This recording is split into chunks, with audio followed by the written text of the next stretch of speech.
Greetings, boils and ghouls. You know what, fuck this. It's time to start fighting fire with fire, baby. Greetings, boils and ghouls. Welcome back to the Kaiju Quarantine. Today's movie is one that I actually did not grow up on. It's a more recent discovery for me. Found out about it like midway through high school through clips on the internet and stuff. I was actually more familiar with its loosely related sequel, which we will be talking about in this round as well. Either way you slice it though, tonight's movie, which is Frankenstein vs. Baragon, aka Frankenstein Conquers the World, has since become one of my favorite kaiju movies of all time. Might even be top 3 major franchise entries into the genre. It's just that good. So without wasting any more time, let's jump into the shit, take a look at it, and we'll share some of my thoughts on that bastard with you.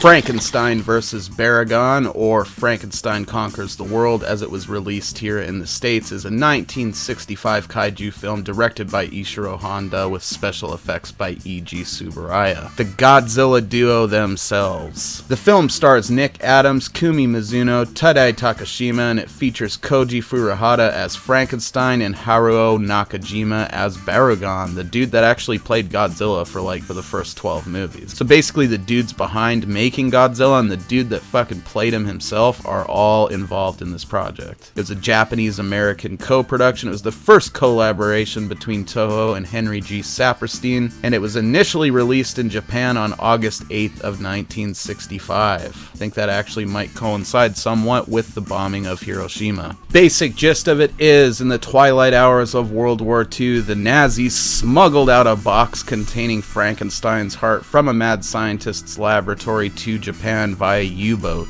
They just so happened to deliver it to Hiroshima, where it is being held at an army hospital at the very moment the bomb is dropped on Hiroshima. 15 years later, 3 doctors, 2 of them Japanese, 1 of them American, are working together very diligently on trying to help rehabilitate people with radiation sickness that they're still suffering from the bomb. As they're working away at this and sadly having to watch many of their patients perish, they become aware of a young boy who's been sighted, a feral boy, who's been sighted in the local villages, eating people's cats and dogs and scrounging for food and just running wild. They eventually befriend this kid, which eventually leads to them taking him into their custody after they intervene when a bunch of villagers have him cornered in a cave, and they quickly realize that he's 100% Caucasian, 100% basically immune to radiation, and he has developed some strange physiological characteristics. They're in the process of trying to study this kid when a Japanese ex-submarine commander sees the reports in the paper and remembers being on the squad that received and subsequently transported Frankenstein's heart to the army hospital in Hiroshima. So he comes and he lets them know all about this, and they're kind of curious, like maybe this kid is Frankenstein, maybe the heart somehow regenerated into an entire body. They eventually learn that that is essentially exactly what happened when one of them takes a trip to Germany to talk to the scientists that were involved in studying the heart before it was smuggled out of Germany.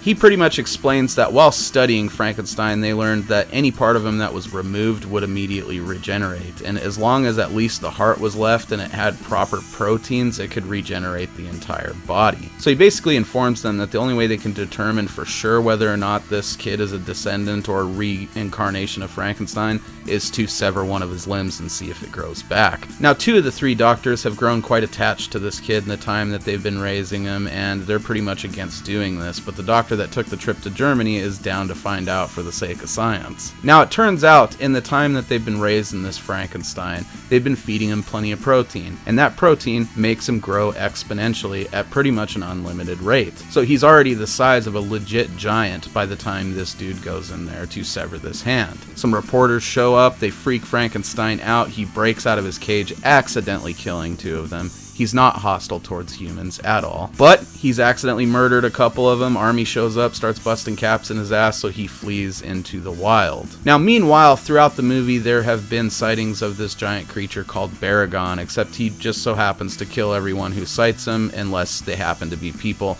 like our friendly sub-commander, who saw him briefly, but not, in detail enough to know for sure what it is. So it's going around the countryside, fucking up all types of installations and sucking the bones off of livestock. And naturally, since the only giant creature they know of to be on the loose is Frankenstein, he takes the blame for all of Baragon's destruction. The only person who pretty much has his back other than the doctors is the Japanese sub-commander guy, and he goes on a whole media tour trying to get people to realize that this isn't Frankenstein doing this, it's actually a separate creature. None of them believe him, including our trio of doctors up to a certain point. They kind of flip-flop a few times actually as far as having old Frankie's back. Towards the end of the movie they're like, maybe he is doing this and maybe they should kill him, can you at least save us a finger to study? Which kind of calls back to a subplot earlier in the film when he escaped, where he dropped one of his hands that was shackled, like it severed and it was still alive, and they were like studying it for a bit. Eventually it gets trapped in a drain and dies, so that subplot goes nowhere and becomes entirely irrelevant. So anyway, naturally, as you can assume, this builds to a fight between Frankenstein and Baragon where he proves his innocence while simultaneously saving the day. It's definitely a highlight of the movie in general, along with many others, not least of which are the fucking special effects, the acting, the miniatures, and just the set design in general. Everything about this movie is pretty much top tier kaiju action. And the fact that they have a dude outside of a suit doing combat with a dude in a suit adds a very unique quality to the end of this movie, to the final battle, and to a lot of the stuff with the Frankenstein creature in general that you don't get to see maybe as much of in kaiju movies, and it was a welcome treat. It was a nice change of pace compared to the standard sort of stuff that we see in these. I'm sure I'll repeat myself several times, but I can't say enough good shit about this movie. This is the absolute epitome of your sort of perfect late night beer and popcorn kaiju flick. And I'd say it goes a lot farther towards like expressing the message behind most of these kaiju movies in relation to atomic energy than a lot of other ones that came before or since.